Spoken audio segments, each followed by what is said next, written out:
अरहन नाम के राजा ने उन सिद्धांतों को संकलित किया। बाद में उसका प्रचार प्रसार होता चला गया।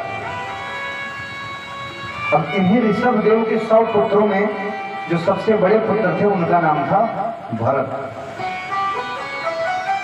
भरत जी महाराज भी बहुत धर्मात्मा थे, बहुत धार्मिक थे, ईश्वर के प्रति श्रद्धा रखते थे, यज्ञ आगादी कराते थे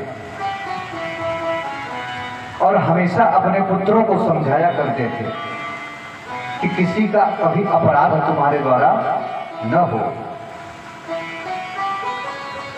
प्रजा का शोषण कभी मत करना और सबसे ज्यादा सम्मान तुम ब्राह्मणों का करना, स्वप्न में भी ब्राह्मणों का अपराध कभी मत करना। ऐसे अपने बालकों को उपदेश देते हुए उनके मन में वैराग्य उत्पन्न हुआ तो वह अपने बच्चों को सत्ता का भार सौंप करके गंडकी नदी के पास में, जो कि आज के समय में नेपाल के अंदर आता है, जहां से भगवान शालिग्राम की मूर्ति मिलती है, वहीं नदी के किनारे पर चले गए और एक छोटी सी कुटिया बनाकर महाराज वहां पर रहने लगे। भगवान का भजन करते थे आनंद से। एक दिन की घटना ऐसी हुई तो वहां स्नान ध्यान करके भगवान को अर्घ दे रहे थे और तभी उन्होंने देखा कि एक हरिणी जो कि गर्भवती थी वह नदी में पानी पीने के लिए आई। और जैसे ही वह पानी पीने लगी, अचानक शेर की आवाज, शेर की गर्जना उस हरिणी को सुनाई दी और डर के मारे उसने नदी को पार करने के लिए छलांग लगा दिया। अब क्योंकि वह गर्भिणी थी तो छलांग लगाते वक्त उसके पेट में जो बच्चा था वह उसी नदी में गिर गया। हरिणी तो डर के मारे भाग के चली गई और ये दृश्य महाराज भरत देख रहे थे। उन्हें लगा कि अगर तुरंत मैंने कुछ नहीं किया तो ये मर जाएगा। तो महाराज जी तुरंत गए और उसको बचा लिए, उठा करके लाए। नवजात शावक देख करके बड़ा प्यारा लग रहा था तो उन्हें लगा कि कितना सुंदर है, कितना मनमोहक है, देखने में कितना अच्छा है और अगर मैं न बचाता तो ये अभी तो मर ही गया होता। अब धीरे धीरे भरत जी को उस शावक के प्रति मोह हो रहा है।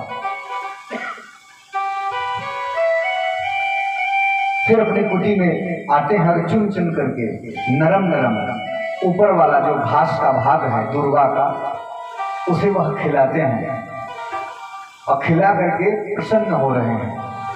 फिर उन्हें लगा कि अकेला ही था, अब ये है तो मन लगा है, आनंदित हो रहे हैं। यही है मोह।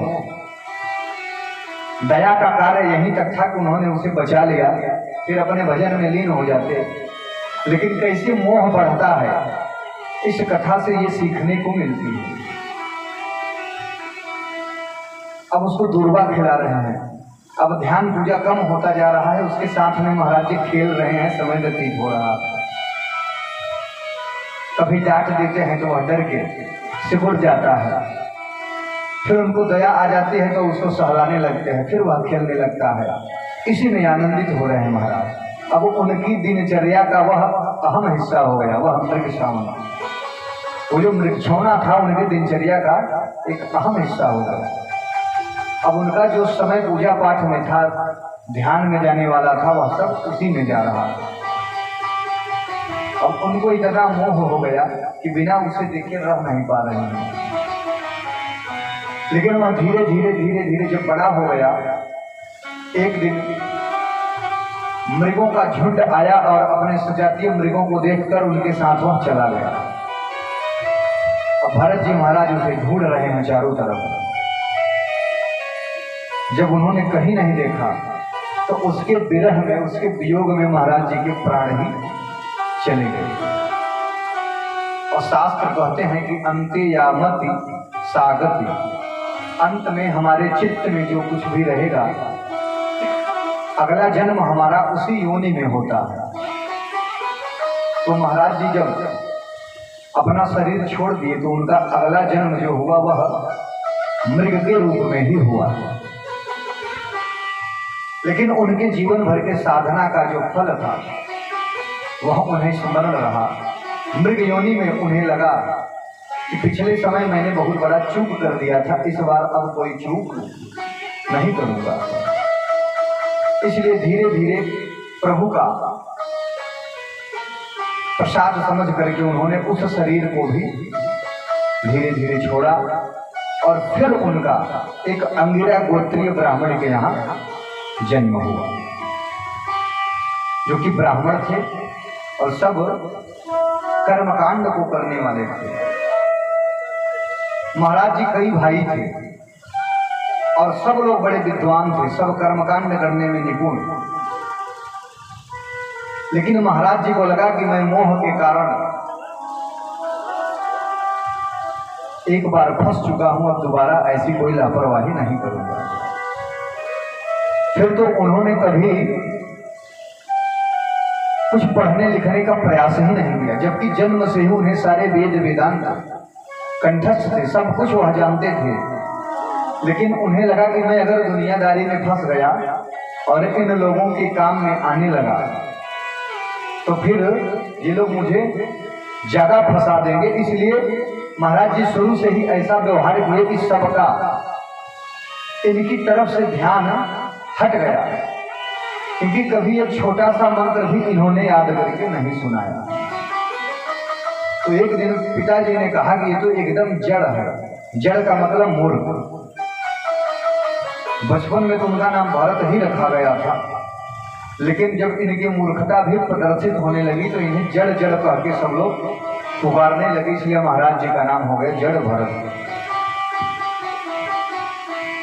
धीरे धीरे माता पिता का भी साथ छूट गया, वो सब पधार गए, भगवान के धाम चले गए।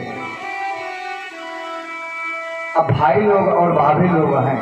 भाई लोगों को तो लगता है कि ये मेरा भाई है और इसका दिमाग सही नहीं है, तो वे लोग कुछ नहीं बोलते, लेकिन भाभियों को लगता है कि ये कुछ करता नहीं है और सबसे ज्यादा खाता है।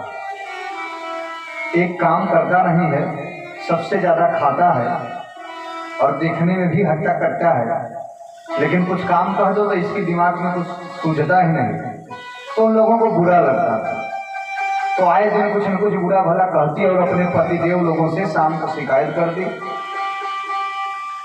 और पति लोगों को लगा कि है तो मेरा भाई, अब ये रोज की जो मचमच से अच्छा है कि ये यहाँ न रहेगा तो ज्यादा अच्छा है।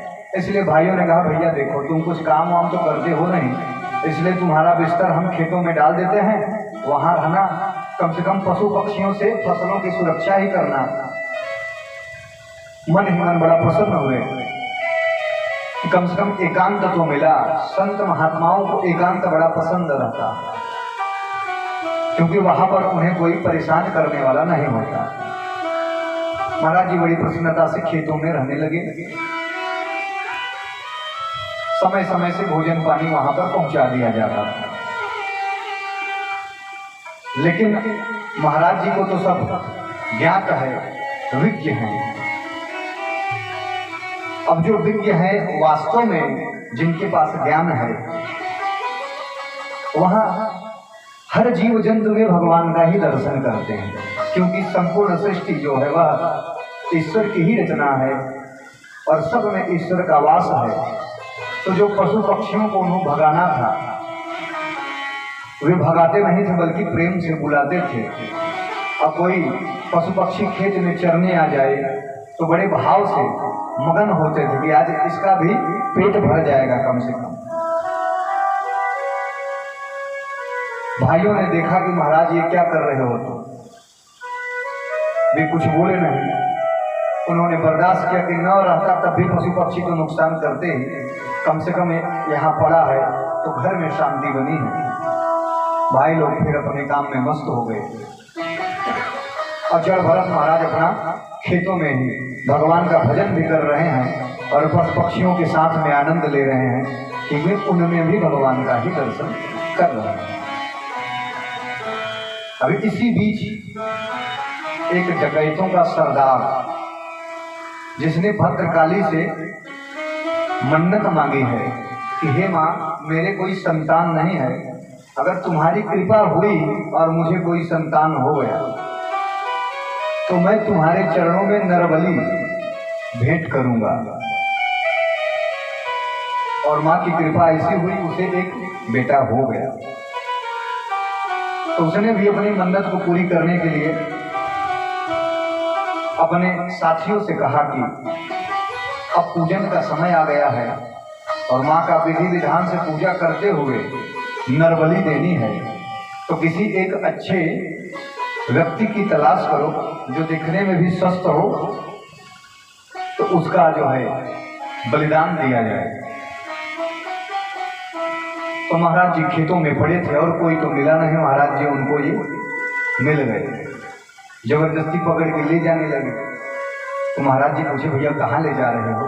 बोले चुपचाप हमारे साथ चलो, जैसा जैसा कहते हैं वही बस आचरण करते जाओ, ज्यादा बहस करोगे तो इसके लिए तुम्हें बहुत भयंकर दंड मिलेगा। महाराज जी को लगा कि जो कुछ भी घटनाएं घटित होती हैं वह भगवान की ही इच्छा से होती हैं, जरूर भगवान कुछ विशेष कृपा करने वाले हैं हमारे ऊपर। फिर तो महाराज डाकुओं के साथ में, वहां डाकुओं के सरदार के समक्ष पहुंचे, जहां पर भद्रकाली मां की पूजा के साथ में इनके बलिदान होने वाले थे। महाराज जी को नहला धुलाया गया, सुंदर सुंदर वस्त्र दिए गए, इत्र, फुलेल, तेल सुगंधित करके महाराज जी को एकदम गमगमा दिया गया। अच्छा अच्छा पकवान खिलाने को दिया गया। महाराज जी मस्त हो रहे हैं कि आज बहुत दिन के बाद ऐसा भोजन मिल रहा है, ऐसा सुंदर वस्त्र मिला है। भगवान जो चाहे वही कराएं। आज कितनी कृपा है भगवान की हमारे ऊपर। अब बलिदान का समय आ गया। महाराज जी जब खा पी करके एकदम मस्त हो गए,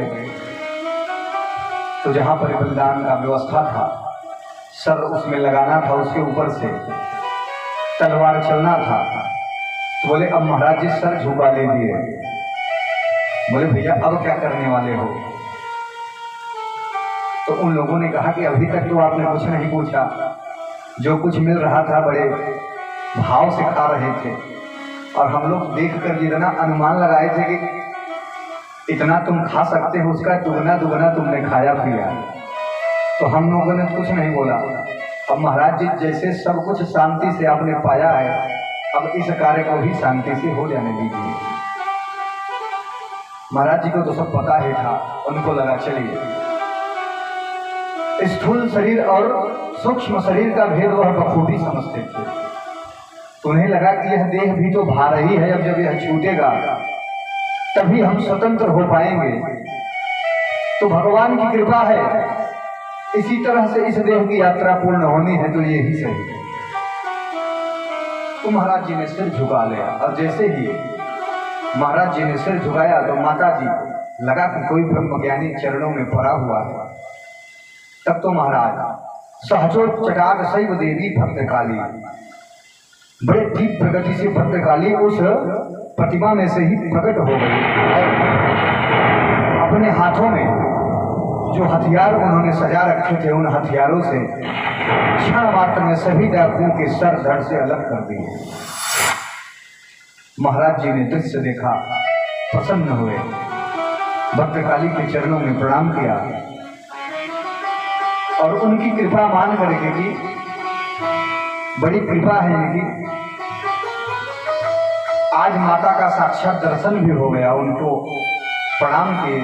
अब उनको लगा कि अब घर जाने की जरूरत नहीं, क्योंकि घर छोड़ने के बाद ही तो आज मैया का दर्शन हुआ है। फिर उन्मुक्त विचरण करने लगे, वापस अब घर नहीं गए।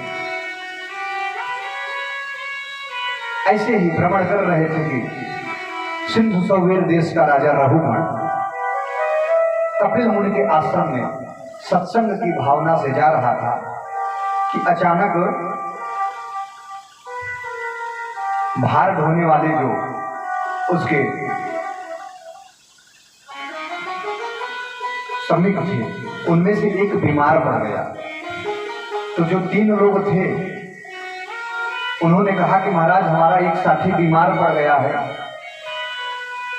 अब 3 लोगों के कंधे पर भार हो और एक व्यक्ति कमजोर हो, साथ न दे रहा हो, तो 3 लोगों के ऊपर भार इतना ज्यादा हो जाता है कि चलना मुश्किल हो जाता है। तो राजा ने कहा कि आसपास जो कोई भी दिखाई दे, मैं यहाँ का राजा हूँ, राजा की सेवा करना प्रजा का भी कर्तव्य है, तो जो कोई भी दिखाई दे उसे लगा दो। महाराज जी घूम रहे थे, जड़भरत जी यही मिल गए उनको भी। तो उन धोने वालों ने कहा कि भैया हमारा एक साथी बीमार पड़ गया है और सिंधु सौबीर के राजा रघुगण कपिल मुनि के आश्रम में जा रहे हैं, इसलिए आप साथ दें, वहां तक पहुंचाने की कृपा करें, ऐसा राजा का आदेश है। जड़भरत जी को लगा कि हर कार्य भगवान की ही मर्जी से हो रहा है, तो महाराज जी आ गए और कंधे पर उन्होंने अपना भार ले लिया। लेकिन जो हमेशा पालकी ढोने वाले हैं उनकी गति बड़ी तीव्र होती है, और महाराज जी तो हमेशा उन्मुक्त विचरण करने वाले थे। और इनको ये भी ध्यान देना है कि मैं चलूं तो मेरे पैरों से कहीं कोई कीड़े मकोड़े दब के मर न जाएं, कि पाप लगे, दोष लगे, इसलिए बचा बचा करके दृष्टि पूतम नसीब पादम, देख करके ध्यान से पांव यह रखते हैं। अब कहीं चींटी दिख जाए महाराज तो थोड़ा सा छलांग लगा देते हैं। अब सोचिए कि कोई भार ढोने वाला अगर छलांग लगाए और उस पालकी के अंदर जो बैठा होगा उसकी क्या दशा होगी। तो महाराज जी का पालकी से सर टक्कर मारने लगा। उन्होंने कहा कि हे बूढ़ारा साधति क्रमत किमिति विषय मुह्यते जानमिति, कैसे मर मर के चल रहे हो, उसके बाद भी ऐसी चाल चल रहे हो कि मेरे सर में चोट लग रही है। उनमें से एक ने कहा कि महाराज हम लोगों की कोई गलती नहीं है, ये अभी जो नए नए महाराज जी आए हैं यही सब बिगाड़ रहे हैं, हम लोग तो बढ़िया से चल रहे हैं। उन्होंने कहा कि ठीक से चलो, तुम्हें पता नहीं है कि मैं सिंधु सौबीर का राजा हूं। लेकिन महाराज जी को कोई फर्क पड़ने वाला नहीं, महाराज जी अपने हिसाब से ही चल रहे हैं। राजा को लगा कि मेरे कहने के बावजूद भी ये नहीं सुन रहा है, तो राजा ने क्रोध से कहा कि प्रमत्तस्य चति करोमि चिकित्साम दंड पाणिरिव, तुम समझ नहीं रहे हो, अगर तुम इसी तरह से अपराध करते रहे तो मैं तुम्हें ऐसा दंड दूंगा कि जो दंड यमराज अपने यहाँ नरकों में भी नहीं देते होंगे। अब तो महाराज जी से नहीं रहा गया, उनको लगा कि अब चुप रहेंगे तो अनर्थ हो जाएगा, इसलिए क्योंकि ये जो राजा है इसके पास राजसी गुण है, रजो गुण से यह बोल रहा, लेकिन है बड़ा धार्मिक, सत्संग का प्रेमी है, भक्त है। इसलिए अगर ये मुझे अपशब्द बोलता रहा तो ब्राह्मण के अपमान का इसे दोष लगेगा और ये नरक में जाएगा। तो बाद में लोग यही कहेंगे कि भक्ति भाव करने से भी कुछ नहीं होता, कितना अच्छा भक्त था, हमेशा सत्संग में जाता था, फिर भी नरकगामी हुआ। इसलिए बोले, अथवा इसलिए भी बोले कि अब तो इसका भार मेरे कंधे पर आ गया है। और संत जन जिसका भार अपने कंधे पर ले लेते हैं उनका कल्याण करके ही छोड़ते हैं। तो आज पहली बार बोले हैं, और क्या बोले हैं कि त्वयोदितं व्यक्तम अविप्रलब्धम भरतुः समे स्याद् यदि वीर भारः गन्तुर यदि स्यादधिगम्य मध्वा पीबेति रासौ न विदां प्रवादः। हे राजन, तुम किसे दंड देने की बात कर रहे हो? अगर तुम इस शरीर को दंड देना चाहते हो तब तो ठीक है, अगर तुम मुझे दंड देना चाहते हो तो क्या तुम्हें मालूम नहीं है तुम्हें ये मालूम होना चाहिए कि मैं न जन्म लेता हूं न तो मरता हूं, न मैं मोटा हूं न पतला हूं, न लंबा हूं न ठिगना हूं। अरे यातनाएं तो शरीर को दी जाती है और मैं शरीर हूं नहीं, और मैं जो हूं उसे नैनम छिंदंत शस्त्राणि नैनम दहति पावक वन्ना चैनम क्लेदयंत याको न शोषयति मारुतः। मैं जो हूं उसे न तो जला सकते हैं, न तो गला सकते हैं, न सुखा सकते हैं, न काट सकते हैं। इसलिए तुम दंड किसी देना चाहते हो। क्योंकि रघुगण सत्संगी था तो समझ गया कि ये जो बात मेरे कानों में सुनाई दे रही है किसी साधारण व्यक्ति का जो है वक्तव्य नहीं है। मैं तो इसे साधारण सा आदमी समझ रहा था। तुरंत पालकी से सर निकाल करके देखता है, और जब देखता है तो महाराज जी के कंधे पर सीधे मोटी मोटी जनेऊ दिखाई दी। तब तो तुरंत पालकी से कूद पड़ा और चरणों में दंडवत करके लेट गया कि महाराज मैं क्षमा चाहता हूं, मैंने तो आपको पहचाना ही नहीं, आप तो कोई ब्रह्मज्ञानी ब्राह्मण दिखाई देते हैं, इसलिए मेरी अपराध को क्षमा करें। तब राजा को जलभरत जी समझाते हैं कि नाहं विसंगे सुरराज वज्रान्न तक्षशूलान्न यमस्य दंडात् नागनर्गसो मानिलवित्त पात्राच्छंके वृषं ब्रह्मकुलावमानात्। बड़े भाव से जलभरत जी महाराज रघुगण को समझा रहे हैं। रघुगण हाथ जोड़ के कहता है कि महाराज सच में बताएं तो आज बहुत बड़ा भूल हुआ, क्योंकि मैं अपने मृत्यु से नहीं डरता। ना हम विसंके सुरराज वज्रान, मैं इंद्र के वज्र से भी नहीं डरता, मैं त्रिशूल से भी नहीं डरता, किसी भी प्रकार से कोई भी कारण मुझे भयभीत करने वाला नहीं है। लेकिन मैं ब्राह्मणों के अपमान से, ब्राह्मणों के क्रोध से बहुत डरता हूं। इसलिए कृपा ही करना मेरे ऊपर, आप क्रोध का भाव न लाना। आप तो मुझे ब्रह्मज्ञानी दिखाई देते हैं, तो कृपा करके मुझे बताएं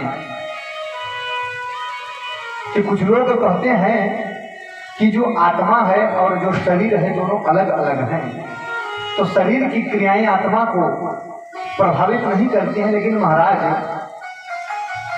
चावल एक अलग तत्व है, बटलोही अलग तत्व है, जल अलग तत्व है, लेकिन अगर बटलोही में चावल रख दिया जाए, उसमें जल डाल दिया जाए और उसे आग में तपाया जाए, तो क्या चावल प्रभावित नहीं होता क्या? अरे जब पानी, पहले बटलोही गर्म होती है, फिर पानी खोलता है, तो उसमें चावल भी तो पक जाता है, उसका स्वरूप बदल जाता है, प्रभावित तो होता ही है। इसमें मुझे बड़ा संदेह है कि आत्म तत्व और जो ये शरीर है ये दोनों अलग अलग हैं, तो प्रभावित कैसे नहीं होती? मुझे तो लगता है कि प्रभावित होनी चाहिए। जलभरत हंसने लगते हैं कि अकोविदः कोविद वेदवादान। राजा तू है बड़ा मूर्ख और बात करता है विद्वानों जैसे। सत्संगों में जा करके तुझे भ्रम हो गया है विद्या का, लेकिन आज तक तुझे ज्ञान नहीं हुआ। तू जिन बातों को बता रहा है वह सब सावयव तत्व है। आत्म तत्व निरवयव तत्व है। चावल को तो तू देखता है, जल को भी देख रहा है, अग्नि को भी देख रहा है, आत्मा को तूने कभी देखा है क्या? इस तरह से जब महाराज जी उन्हें समझा रहे हैं, वह उसके मन में जो भी भ्रम थे सब दूर हो गए। फिर जलभरत जी ने उसे इस दुनिया को एक भवाटवी बताया। अटवी का मतलब जंगल होता है, कि जो संसार है एक जंगल है। हम सब इस जंगल में फंसे हुए हैं। अब जैसे जंगल में अनेक प्रकार के हिंसक जंतु होते हैं, शेर, बाघ, सर्प, भालू। अब किस वक्त कौन सी घटना जंगल में घट जाए कुछ ठीक नहीं। आपस में उनकी लकड़ियां घिसते घिसते अग्नि ही जल पड़ती है, दावाग्नि लग जाती है, तो बड़े बड़े जीव जंतु मारे जाते हैं। इसी तरह से यह संसार भी है। और जो ये सांसारिक संबंध है यह सब उन जंगली जानवर की तरह ही है जो नित्य प्रति हमारे ऊपर प्रहार कर रहे हैं, लेकिन हम उसे समझ नहीं पा रहे हैं। इस तरह से बड़ा सुंदर उन्होंने भवात्मी का वर्णन करते हुए इस संसार और सांसारिक वस्तुओं से किस तरह से व्यक्ति लिप्त हो गया है कि वह अपने आत्म तत्व को नहीं पहचानता,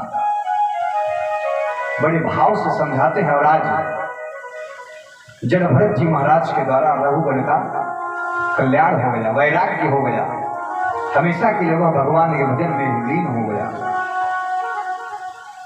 दीन बंधु भगवान की जय हो। इस तरह से प्रियव्रत के वंश में कौन कौन से हुए, उनके वंश का जो सबसे अंतिम राजा हुआ उसका नाम है विरज। इस तरह से प्रियव्रत की वंशावली को महाराज परीक्षित को सुखदेव जी सुना दिए। तो परीक्षित जी बोलते हैं कि महाराज जी कुछ खगोल भूगोल के बारे में भी बताएं। तो संक्षेप में समझाते हैं कि जो मृत्यु लोक है इसके नीचे 7 भाग हैं, अतल वितल सुतल तलातल महातल रसातल पाताल। और जो इस पृथ्वी के ऊपर है यह भी 7 भागों में विभाजित है, भूल लोक, भूअर लोक, स्वर लोक, महर लोक, जनो लोक, तपो लोक, सत्य लोक। और यही 14 भुवन कहे जाते हैं। और ये जो 14 भुवन है ये परब्रह्म परमेश्वर है। जैसे एक व्यक्ति पूरा हो और उसके शरीर को बराबर बराबर 14 हिस्सों में विभाजित कर दिया जाए, उसी तरह से परम पुरुष भगवान जो है, ये जो पूरा ब्रह्मांड है वह भगवान ही है। और जो ये मृत्यु लोक है वह उनका कटी भाग है, कमर वाला हिस्सा। पाताल लोक उनका चरण है और सत्य लोक उनका सिर है। इस तरह से यह पूरा ब्रह्मांड भगवान का ही रूप है। कहां से क्या नदियां हैं, क्या पर्वतमालाएं हैं, बड़े भाव से उनको सुनाया। और इसी खगोल भूगोल में ही उन्होंने नरकों के वर्णन के बारे में बताया। कहा कि राजन, जैसे कपड़े गंदे हो जाते हैं तो धोबी घाट भेजे जाते हैं ताकि उनके अंदर की साफ सफाई हो जाए, सारी मैल सारी गंदगी निकाल दी जाए, फिर वह शुद्ध होकर के वापस आ जाते हैं। इसी तरह से जब व्यक्ति अत्याचार, दुराचार, अधर्म के माध्यम से अपने आप को गंदा कर लेता है तो उसकी धुलाई के लिए नरकों का विधान किया गया है। पृथ्वी से 99,000 योजन नीचे यमराज की संयमनी पुरी है। वहां पर कर्मों के आधार पर व्यक्तियों के अलग अलग दंडों के विधान हैं। फिर 28 नरकों के बारे में बताते हैं। रौरव, महारौरव, तामिश्र, अंध तामिश्र, कुंभीपाक, इस तरह से 28 नरक हैं। आप क्या कर्म करते हैं, किस तरह का पाप करते हैं, कौन सा दंड आपके लिए है, इस तरह से वह बताते हैं।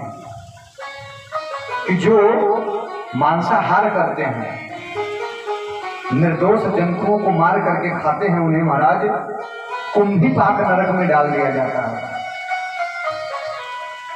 कुंभीपाक नरक में दंड का क्या विधान है कि बड़े बड़े कराहे हैं और उसमें तेल खौल रहा है, ऐसा खौल रहा है पूरी छानने वाला भी टेम्परेचर नहीं है, उससे कई गुना ज्यादा। फिर जो मांस भक्षण करके वहां पर गए हैं उनको शुद्ध करने के लिए उसी कराहे में डाल दिया जाता है। इस तरह से हर प्रकार के पापों का अलग अलग दंड विधान नरकों में जब उन्होंने बताया, परीक्षित जी महाराज के रोए खड़े हो गए। परीक्षित जी महाराज भयभीत हो गए, डर से कांपने लगे। तो सुखदेव जी कहते हैं कि राजन, डरने की कोई बात नहीं है, ये तो सुधारात्मक प्रक्रिया है ना। आखिर गंदगी को साफ करना चाहिए कि नहीं। सोचो तुम्हारे कपड़े पर कोई गंदगी लग जाए तो तुम चाहोगे ना साफ हो जाए, बोले हाँ महाराज ये तो सब चाहते हैं। बोले बस जीव के लिए ये विधान है, बस सफाई की जाती है, फिर उसको शुद्ध तत्व बना दिया जाता है। बोले महाराज विधान जो बनाया गया है वो तो ठीक है, लेकिन ये विधान ज्यादा भयंकर नहीं है। अच्छा, ऐसा कोई सरल सस्ता साबुन हो जिससे मैल भी छूट जाए, किसी प्रकार की कोई नुकसान भी न हो, क्या ऐसा कोई विधान नहीं है? फिर तो सुखदेव जी मुस्कुराने लगे। बोले इसीलिए तुम्हें सुनाने में मजा आ रहा है, क्योंकि तुम हर बात को भली भांति समझते हो। जैसे किस्सा सुनाते वक्त कोई हूं ना करे तो सुनाने में मजा नहीं आता, ऐसे ही कोई टॉपिक चर्चा हो तो उसमें बीच बीच में कोई प्रश्न उत्तर ना हो तो सुनाने में मजा नहीं, क्योंकि पता ही नहीं चलता कि आप क्या समझ रहे हैं क्या नहीं समझ रहे हैं। सुखदेव जी कहते हैं कि इसका भी विधान है। सस्ता सरल साबुन भी शास्त्रों ने बताया है।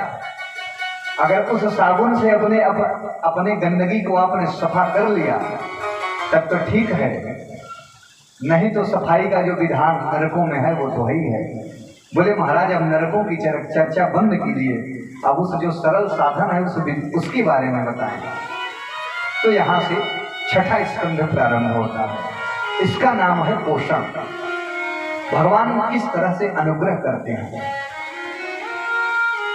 उन्होंने बताया कि नाम लिया उन सब लिया, सभी शास्त्र का भेद, बिना नाम नरक गया, पढ़ पढ़ चारों वेद। चारों वेद का अध्ययन कर लिया और उस वेद से अगर तुम्हें ये रस, ये निष्कर्ष नहीं मिला कि भगवान के नाम का गुणगान ही सबसे अच्छा साधन है, तो तुम्हारा वेद का अध्ययन करना व्यर्थ हो गया और तुम नरकगामी भी हो सकते हो। इसलिए नाम का स्मरण बहुत जरूरी है। तो छठवें स्कंद में 3 प्रकरण बताए गए हैं। नाम प्रकरण, ध्यान प्रकरण, अर्चन प्रकरण। तो हम लोग अभी नाम प्रकरण में प्रवेश किए हैं। तो परीक्षित जी कहते हैं कि महाराज जी ऐसा कोई प्रमाण है क्या कि आपने जिस सस्ते साबुन के बारे में बताया है, जो इतना सरल उपाय बताए हैं, इससे क्या कोई बड़ा कठिन दाग छूटा है? ऐसा कोई प्रमाण है? तब महाराज जी बताते हैं कि केचिद केवलया भक्त्या वासुदेव परायणा अघम धुनवंतिका स्नेया निहार भास्कर। बिल्कुल प्रमाण है। हमने जो आपको बताया है साधन, इसे आप साधारण समझते हैं, इसका इतना महत्व है कि जैसे सूर्य नारायण जब उदित होते हैं तो अंधकार क्षण मात्र में दूर हो जाता है, इसी तरह से उस साधन को अपनाते ही व्यक्ति के सारे जो अपराध रूपी दाग हैं क्षण भर में सब दूर हो जाते हैं। अब महाराज जी अजामिलोपाख्यान के बारे में बताते हैं कि प्राचीन काल की बात है, एक ब्राह्मण अजामिल नाम का हुआ करता था। वह भी बहुत धर्मात्मा था, नियम संयम से रहता था, संध्यादि कर्म, गायत्री जप, सूर्य भगवान को अर्घ नियम से देता था, भाव से ही और धर्म का आचरण करते हुए जो कुछ उसे प्राप्त होता उसी से अपनी जीविका चलाता था। लेकिन एक दिन हवन के लिए समिधा चुनने वहां जंगल में गया था और एक शूद्र पुरुष को एक वेश्या के साथ में रत उसने देख लिया। उसकी मति मलिन हो गई और वह उस वेश्या के साथ में ही रहने लगा। और जब वह वेश्या के साथ में रहना प्रारंभ कर दिया महाराज, तो धीरे धीरे इसके सारे संस्कार बदल गए, पूजा पाठ सब छूट गया अब उस स्त्री को प्रसन्न करने के लिए यह अत्याचार करना प्रारंभ कर दिया, चोरी करना प्रारंभ कर दिया, और उसे कितना ज्यादा प्रसन्न कर दे इस हेतु से डकैती भी करना प्रारंभ कर दिया। क्योंकि जो ऐसी स्त्रियां हैं उन्हें तो धन से ही मतलब होता है, अब धन के लिए वह अधर्म का रास्ता चुन लिया। फिर तो लूटपाट करने लगा महाराज, और जो पथिक अपना सामान सरलता से न देते तो उनकी हत्या भी कर देता था। इस तरह से अजामिल के संस्कार बदल गए और धीरे धीरे धीरे इसके 10 बेटे हो गए। तो एक बार संत जन जा रहे थे तो इसके घर के पास पहुंचे तो वही रात्रि हो गई। तो रात्रि में जब उन्होंने घर देखा तो बोले कि हम लोग रात्रि में यही विश्राम करना चाहते हैं, कुछ भोजन पानी का व्यवस्था हो जाए, कुछ राशन वगैरह मिल जाए तो हम लोग अपने हाथ से बना खा लेंगे। तो जो जिस स्त्री के साथ में रह रहे थे धीरे धीरे इन कार्यों से उसका मन ऊब गया। धीरे धीरे वह सांसारिकता से वैराग्य को प्राप्त होने लगे और अपने पतिदेव के अत्याचारों से घबराने भी लगे।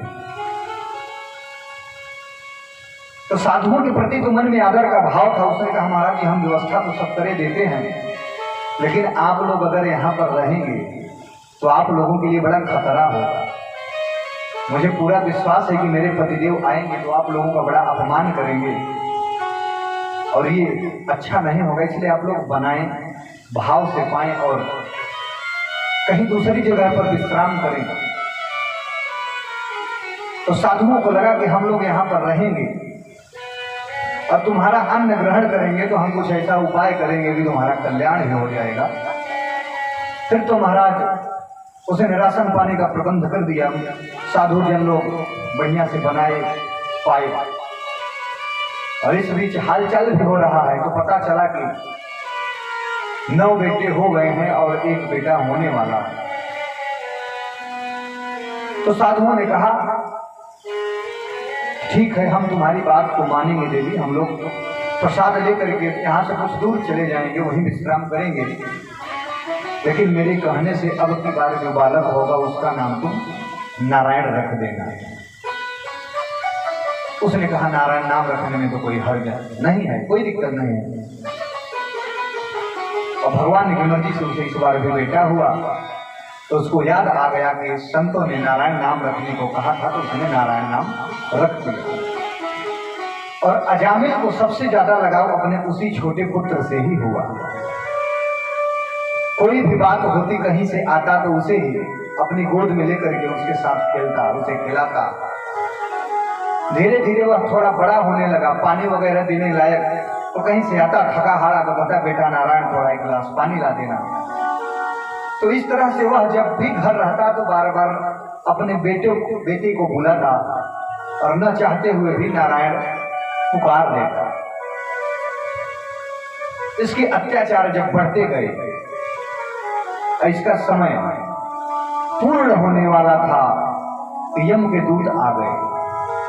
यम के दूतों को देखा तो यह घबरा गया, डर गया और डर के मारे जैसे हम लोग जिसे सबसे ज्यादा स्नेह करते हैं, प्रेम करते हैं, विकट परिस्थिति में उन्हीं को याद करते हैं। तो उसका जो मोह था वह अपने छोटे पुत्र नारायण से बहुत अधिक हो गया था। तो मोह के कारण उसके जुबान से अचानक जब उसने देखा यम के दूतों को कि ये तो अब मेरे प्राण को लेकर ही लौटने वाले हैं, तुरंत घबरा करके बोला कि बेटा नारायण बचाओ, बेटा नारायण बचाओ।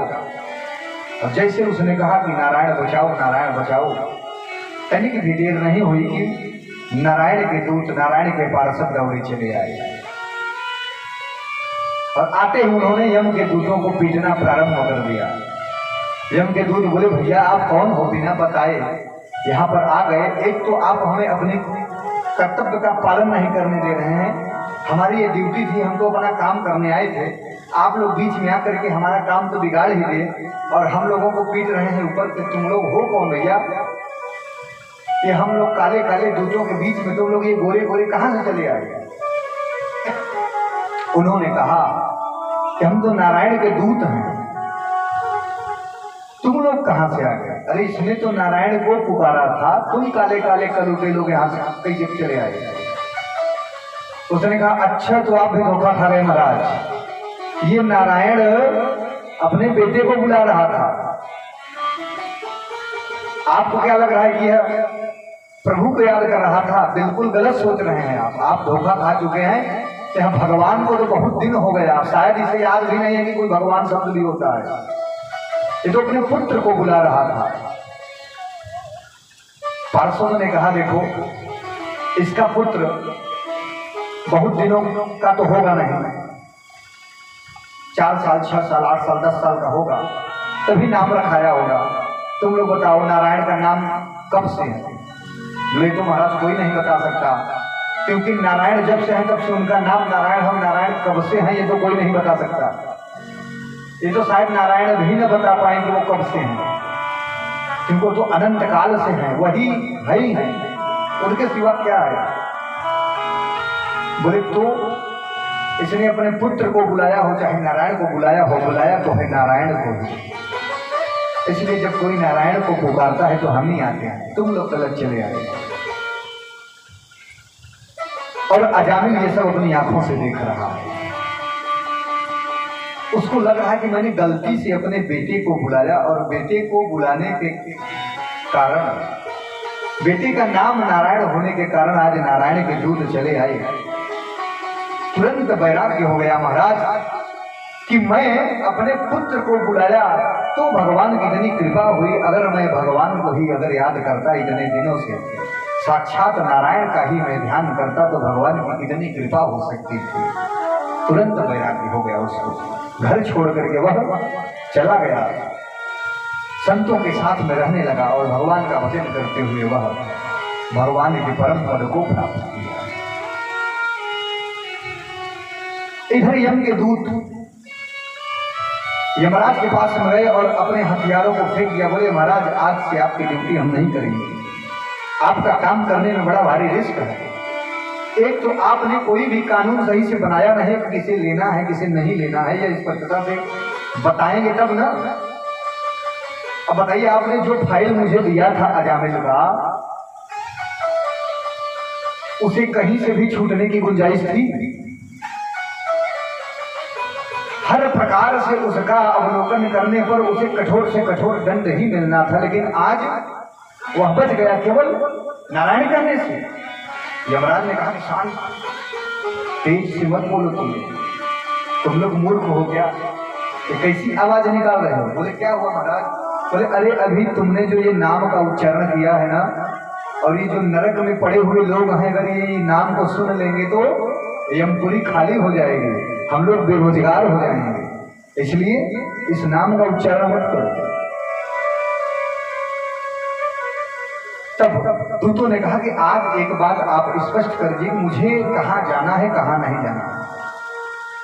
बोले देखो तुम्हें वहां जाना है जिसके मुख से कभी भी भगवान का नाम न निकलता, जिसके भाव में कभी सेवा भाव न आता, जो कभी संत ब्राह्मणों का आदर न करता हो, जो जीवन पर्यंत केवल अत्याचार अधर्म का ही मार्ग अपनाता हो, बस उसे ही लेना है। कोई भूले भटके से भी अगर भगवान का नाम ले रहा हो तो वहां तुम्हें नहीं जाना है। इस तरह से यमराज ने अपने दूतों को समझाया और दूत भी वहां यमराज को प्रणाम किए और बोले कि आगे से हम लोग अब सावधान रहेंगे।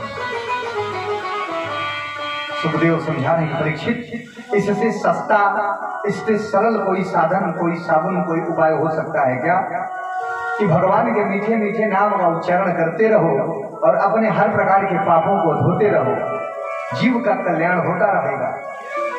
इसलिए अपने मन को प्रभु के चरणों के सिवा कहीं ले नहीं जाना चाहिए। अपने मन को हमेशा उस मुरली वाले के ही चरण कमलों में निवेदित करना चाहिए और उसी का ध्यान करना चाहिए। बड़े भाव से भगवान के नाम का स्मरण कर रहे हैं, उच्चारण कर रहे हैं, भगवान के नाम के प्रभाव को सुन सुन करके मन ही मन परीक्षित गदगद हुए जा रहे हैं। हम लोग भी कुछ देर परीक्षित के साथ में भगवान के सानिध्य में अपने मन को ले चलते हैं, फिर आगे की कथा में प्रवेश करेंगे। सच्चिदानंद भगवान की जय हो।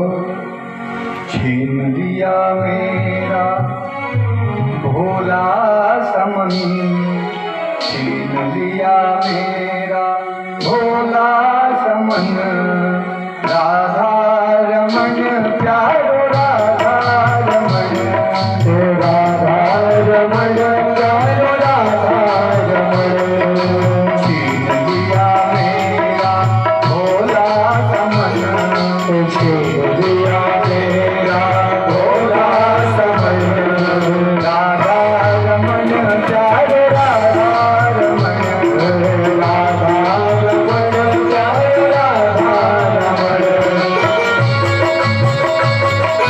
जय हो। भाव से भगवान के नाम को गुनगुना तो रहे।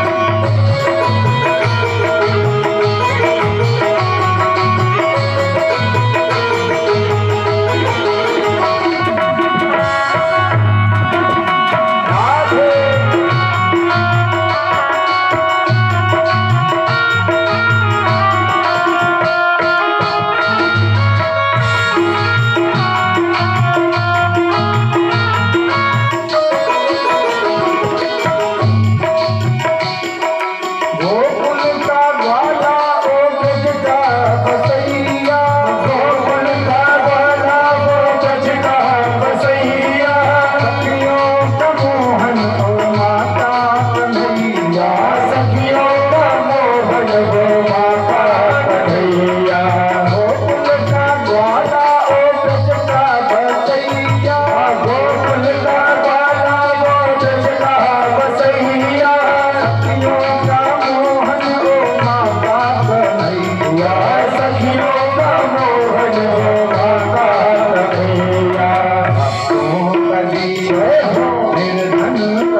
जय हो।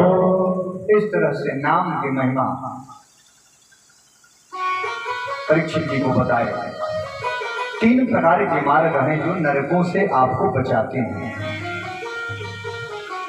और यही उपाय इस 6ठे स्कंध में बताया गया, इसलिए इसका नाम है पोषण।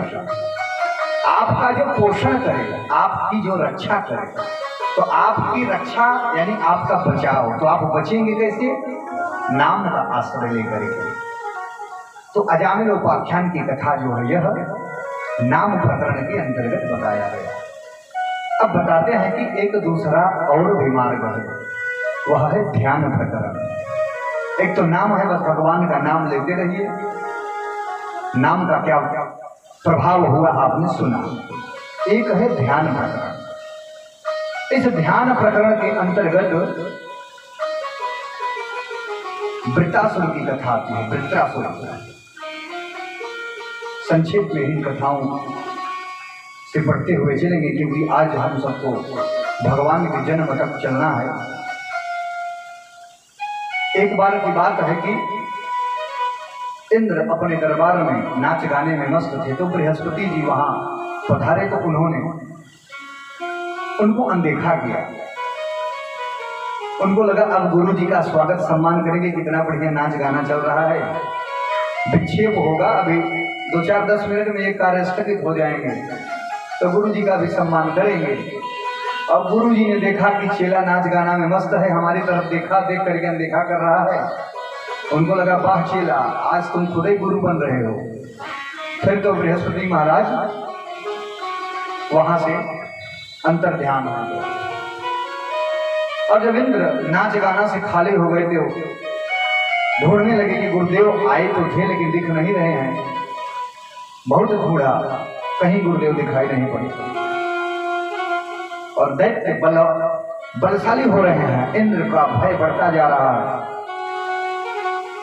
अब गुरुदेव कुछ उपाय बताएं, तब तो कुछ काम किया जाए। जैसे व्यक्ति परेशान होता है तो अपने गुरु के पास में, पुरोहित के पास में जाता है कि महाराज जी बड़े परेशान हैं आजकल, लगता है ग्रह गोचर ठीक नहीं है। तो हमारे जो गुरुदेव हैं वह पंचांग निकालते हैं, हमारे जन्म तिथि के आधार पर ग्रहों की गणना करते हैं, फिर पता चलता है कि इस समय हमारी क्या स्थिति है।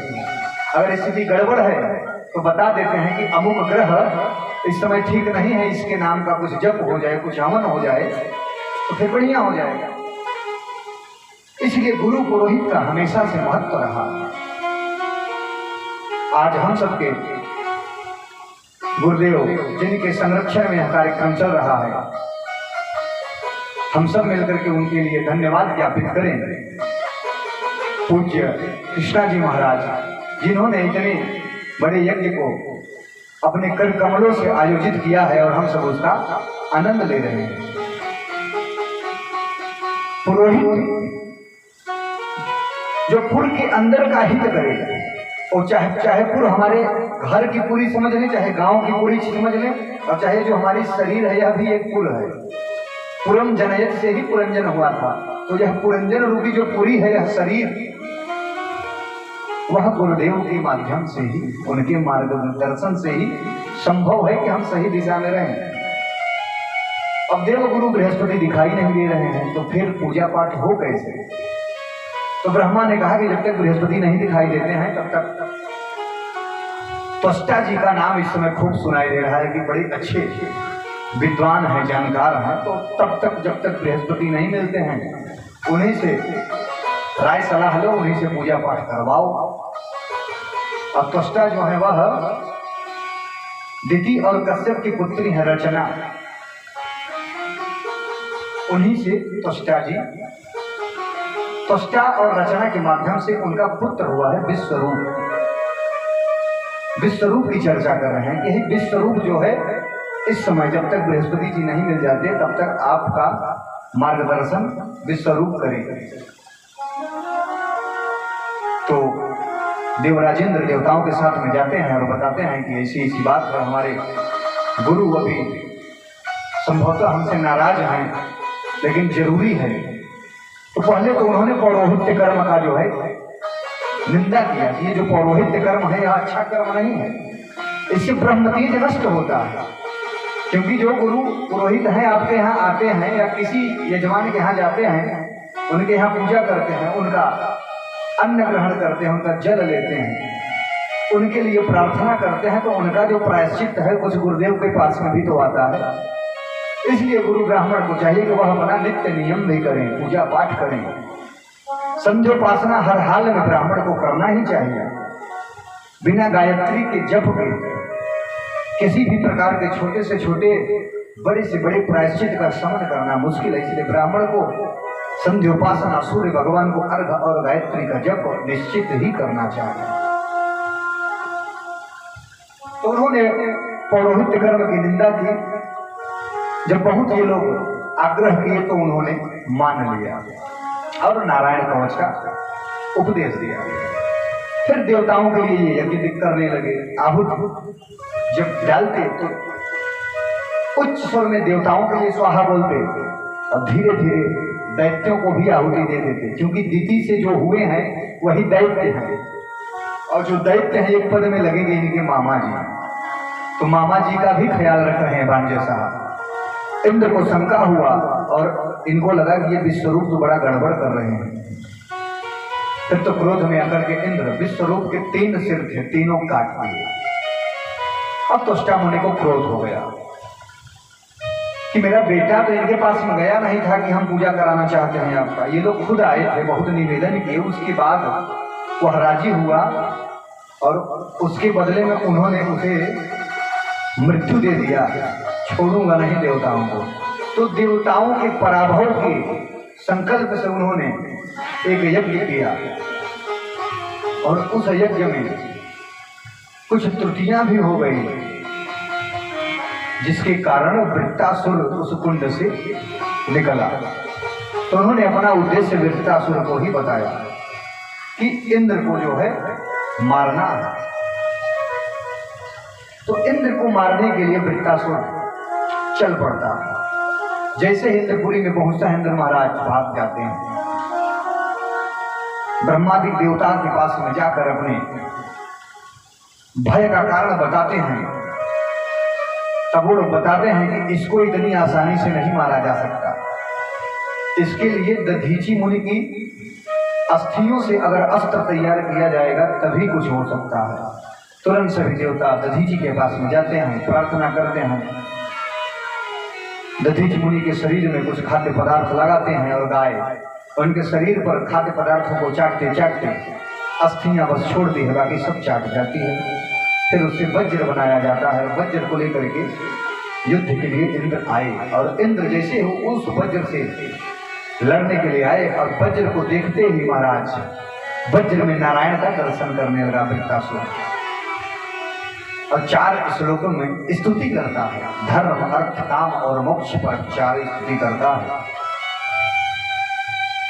जब वह वज्र में भगवान को देखता है तो भगवान का ध्यान हो जाता है। उस ध्यान में 4 स्तुति के माध्यम से भगवान का याद करता है, ध्यान करता है। इंद्र सोचते हैं कि वाह, ऐसा दैत्य इस देह में भी, इस भाव में भी हम भगवान का भजन कर रहा है। जैसे ही इंद्र उसकी सराहना करते हैं, फिर उसका ध्यान भंग होता है, इंद्र के ऊपर तुरंत प्रहार करने लगता है। बहुत दिन तक युद्ध होता है। युद्ध में इंद्र के अस्त्र कई बार छूट जाते हैं। तो वृत्तासुर कहता है कि इंद्र उठा लो, शर्माओ मत, बिना वज्र के तुम मुझे मार नहीं पाओगे, इसलिए ले लो। इंद्र उस वज्र से उसके हाथों को काट देते हैं। फिर तो महाराज मुंह खोल करके इंद्र को निगल जाने के लिए दौड़ता है और इंद्र को निगल भी जाता है। वज्र सहित इंद्र उसके उदर में चले जाते हैं। देवता घबराने लगते हैं, लेकिन उनके पास नारायण कवच और वज्र 2 चीजों का ताकत है और धीरे धीरे वह वज्र प्रहार करते करते 1 साल बाद वृत्तासुर को अंदर से काटते हुए तक बाहर निकले। परीक्षित ने प्रश्न किया, महाराज ये वृत्तासुर दैत्य होकर भी इस तरह से भगवान का ध्यान कर रहा था, क्या कारण है? तो उसके पूर्व जन्म की बात समझाते हैं। क्या जो है पूर्व जन्म में चित्ररथ नाम का जो है चित्रकेतु नाम का राजा था। एक बार विचरण कर रहा था विमान में, और भगवान शिव अपनी गोदी में माता पार्वती को बैठाकर संतों को भगवान की कथा सुना रहे थे, अध्यात्म पर चर्चा कर रहे थे। तो ये दृश्य देखकर यह भ्रमित हो गया और भगवान शिव को उल्टा सीधा कहने लगा कि ये योगी बनते हैं, कामदेव को जलाने वाले, कामदेव को भस्म करने वाले कामार शिव आज तो मुझे भूमि दिखाई देते हैं। जरा भी इनको लज्जा नहीं है, इस दशा में अपनी गोदी में अपनी पत्नी को बिठा करके यह सत्संग कर रहे हैं, मुझे तो ये सत्संग ही नहीं लगता। भगवान शिव तो हमेशा प्रसन्न रहने वाले, हमको कोई फर्क नहीं पड़ा, लेकिन माता जी को क्रोध आ गया तो उन्होंने उसे दैत्य होने का शाप दे दिया। उसी के प्रभाव से आज वही चित्रकेतु दैत्य हुआ। जो रोने गिड़गिड़ाने लगा तो माता ने कहा कि जाओ, अब मैंने जो कहा है वह झूठा तो नहीं होगा, लेकिन मैं तुम्हें आशीर्वाद देती हूँ कि तुम्हारी चित्त वृत्ति भगवान के चरणों से कभी दूर नहीं होगी। यही प्रभाव है कि आज दैत्य देह के कारण भी वह वज्र में भी भगवान का दर्शन कर रहा है। और जब इंद्र ने उसके शरीर को काट दिया तो उसके अंदर से तेज पुंज निकला और भगवान के धाम को चला गया। तो परीक्षित बताए कि देखिए, नाम प्रकरण सुना, आपने ध्यान देखा कि दैत्य होने के बावजूद भी भगवान का दर्शन करता है, भगवान का स्मरण करता है, ध्यान करता है अस्त्र शस्त्र में, तो भगवान के परम धाम को चला जाता है। तीसरा प्रकरण अर्चन प्रकरण। वृत्तासुर से भी जब इंद्र नहीं मारे गए तो अब पुनः दिति मैया एक व्रत करते हैं। उनका उद्देश्य है कि अब इस विशेष व्रत के कारण जो लड़का पैदा होगा वह इंद्र को अवश्य मारेगा। यह 1 वर्ष तक नियम से करने वाला व्रत था, पुंसवन व्रत। पुंसवन व्रत को किया उन्होंने। इंद्र को पता चला कि मेरी मृत्यु के लिए पुंसवन व्रत कर रही है मैया, तो वह दूसरा वेश धारण करके उनके पास में आते हैं रहने की कामना से, और रहते हुए उनके व्रत को खंडित करते हैं। लेकिन काफी हद तक व्रत उनका हो चुका था, जिसका प्रभाव यह हुआ कि एक तरफ व्रत खंडित हुआ तो इंद्र उनके गर्भ में प्रविष्ट हो गए, लेकिन व्रत का जो प्रभाव था वहां पर उन्होंने अपने वज्र से उस गर्भ के अंदर ही उसके 7 टुकड़े कर दिए। जब 7 टुकड़े किए तो 7 के 7 अलग अलग जो है वह संपूर्ण शरीरधारी दिखाई दिए। इंद्र घबरा गए तो फिर 7 के 7 टुकड़े कर दिए, तो 7 गुणे 7 49 हो गए। 49 लोग हूबहू हो गए। तो इंद्र को पता चला कि माता के व्रत का ही प्रभाव है कि ये अब कोई मर नहीं रहे हैं। लेकिन इंद्र ने जो वहां पर गड़बड़ी की थी उसका प्रभाव यह हुआ कि उनके अंदर जो भाव था इंद्र को मारने का वो बदल गया, और वही 49 मरुदगण कहे गए। और ये दैत्य होने के बावजूद भी, दिति की गर्भ से पैदा होने के बावजूद भी देवताओं में गिने जाते हैं। और इन 49 देवताओं की हर पूजा में स्थापना भी होती है और पूजा भी की जाती है। चलिए, मरुद 49, यही जो मरुद है यही मरुदगण, तो ये पुंसवन व्रत का फल है। तो माँ ने क्या किया? अर्चन। अर्चन के प्रभाव से ये उन्हें लाभ हुआ। इस तरह से परीक्षित जी को समझा रहे हैं कि भगवान का चाहे नाम का आश्रय लें, ध्यान का आश्रय लें, उनका अर्चन करें, लेकिन भगवान सबके केंद्र में रहेंगे, अथवा हमें अपने चित्त को भगवान के साथ में ही रखना चाहिए। यहाँ पर 6ठा स्कंद समाप्त होता है। अब 7वां स्कंद, जिसका नाम है ऊटी। इसका मतलब है कि भगवान जो है पक्षपाती नहीं है, निष्पक्ष है। प्रश्न करते हैं परीक्षित के महाराज, भगवान को तो समदर्शी कहा गया है, लेकिन हमेशा उन्होंने अवतार लिया है दैत्यों को मारने के लिए। ये बात कुछ समझ में नहीं आती है कि हमेशा दैत्यों को मारते रहते हैं, प्रभु तो समदर्शी कैसे हैं? तो सुखदेव उन्हें बताते हैं कि यही प्रश्न तुम्हारे दादा युधिष्ठिर ने नारद जी से पूछा था। ये उस समय की बात है जब धर्मराज युधिष्ठिर राजसूय यज्ञ कर रहे थे और सबसे पहले किसको पूजा जाए इस विषय में बात चल रही थी। तो सब आपस में विचार ही कर रहे थे कि सहदेव ने प्रस्ताव रखा कि मेरे विचार में भगवान कृष्ण को ही सबसे पहले पूजन देनी चाहिए। जैसे ही कृष्ण का नाम सामने आया तो उस सभा में शिशुपाल भी बैठा था और शिशुपाल जो है भगवान कृष्ण को गालियां देने लगा और भगवान ने उसे पहले से ही बता रखा था कि तुम्हारी 100 अपराध मैं क्षमा करूंगा, लेकिन 100 अपराध जब पूर्ण हो जाएंगे तो फिर तुम बचोगे नहीं। और आज तो वह इतना व्याकुल हो गया कि गाली देते देते 100 की संख्या भी पार कर गया। तो तुरंत भगवान सुदर्शन से अपने सुदर्शन से उसके सर को काट देते हैं और उसका तेज पुंज जो है आकर के भगवान के चरणों में विलीन हो जाता है। तभी युधिष्ठिर यह प्रश्न करते हैं और उस समय जिस तरह से उन्हें समझाते हैं प्रभु वही बात मैं तुमको बताता हूं।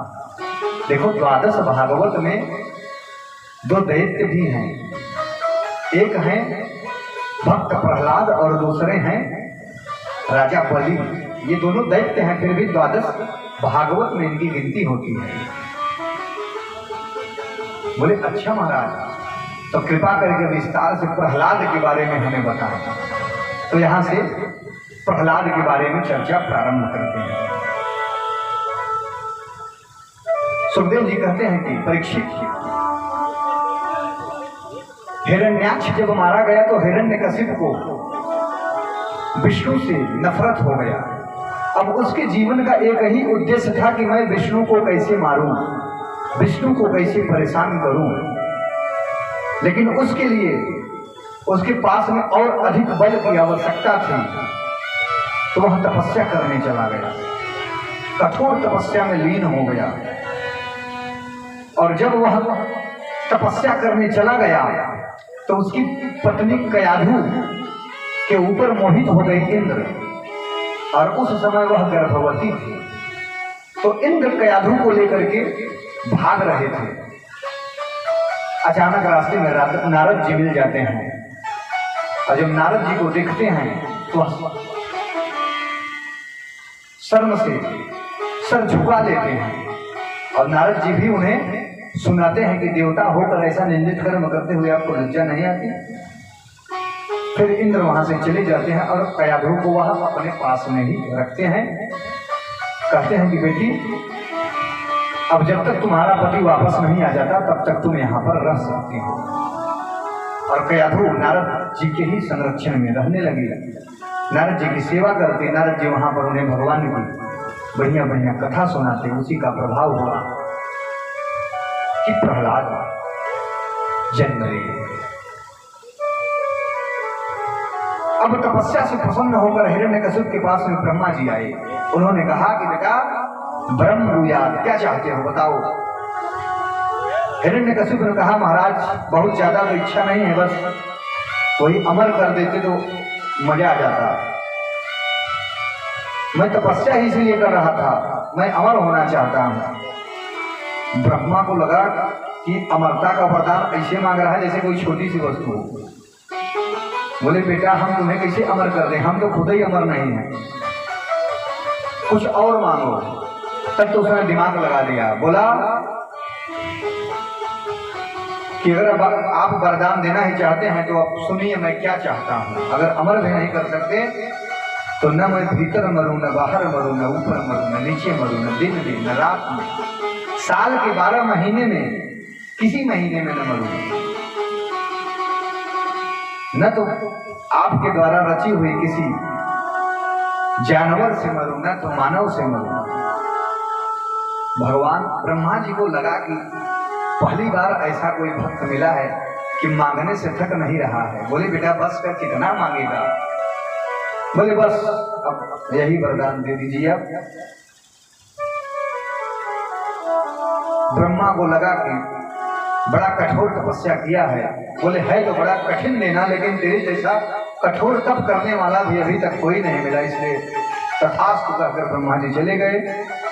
फिर तो उसे लगा कि अब अमर ही समझो, क्योंकि अब न दिन में मरने वाला हूं न रात में, तो कब मरूंगा, न 12 महीने में, भीतर बाहर हर तरह से उसने अपना गुड़ा भाग कर लिया कि अब मैं मरूंगा नहीं, न देवता से मरूंगा न राक्षस से मरूंगा, तो अब मैं मर ही नहीं सकता। तो उसने अपने आप को मान लिया कि मैं अमर हो गया। तुरंत स्वर्ग पर धावा बोल दिया। देवता लोग स्वर्ग से भाग गए। फिर वापस आया। जब अपने नन्हे से बालक को देखा तो बालक को देखकर मन में वात्सल्य उमड़ ही पड़ता है। और अपना बालक किसे न प्रिय हो, चाहे दूसरे का बच्चा हो तो कमाई अच्छा लगे, लेकिन अपना बालक चाहे जैसा भी हो, न भी देखने में अच्छा हो तब भी लोगों को अच्छा लगता है। अपना पुत्र अपना ही होता है। तो प्रहलाद तो वैसे भी भगवान की कृपा और भगवान की ऊर्जा उनके साथ में है, देख करके वह प्रसन्न हुआ। समय व्यतीत होता गया तो उन्होंने उसे पढ़ने के लिए भेज दिया अपने ही विद्यालय में। जैसे आजकल लोग अपना विद्यालय बनवा देते हैं तो अपने ही बच्चों को पढ़ने भेज दे उसी में, ऐसे ही हिरण्यकशिपु का एक विशेष विद्यालय चल रहा